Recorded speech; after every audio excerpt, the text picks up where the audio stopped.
I foresee supply chains moving forward. There's going to be a bit of fragmentation. I think there's a recognition of too much dependence on one nation, such as China. And by the way, much of China's advantages with regard to manufacturing are starting to go away, and they've gone away quite a few years ago. The labor costs in China are rising, and as a result, for those types of products that require large amounts of low-cost labor, such as making clothing and shoes and things like that, and to a certain degree, consumer electronics, you're already seeing a shift to other parts of the world with regard to this type of manufacturing, and that manufacturing is exiting China. And so as companies explore places with abundant labor, such as Vietnam and Indonesia, and even places like India, you can expect to see a diversification of supply chains moving forward.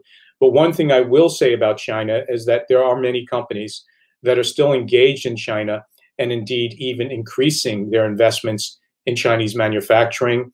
But it's primarily because of the growth of the domestic Chinese consumer. And now that the Chinese consumer has started to, in a sense, elevate their own standard of wealth and their own economic circumstance, those hundreds of millions of people that reside in China have now become a very attractive market for companies all over the world. And so as a result, in order to satisfy that demand and sort of cater to those customers and this very, very large growth of the Chinese consumer, they're setting up factories in China to service those Chinese customers.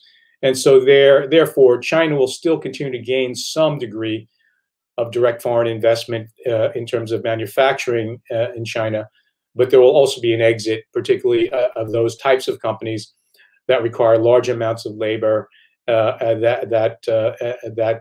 are going to be, in a sense, exiting China for various reasons. One of them will be cost, and the other will be sort of, in a sense, to offset risks of having too much dependency on one country.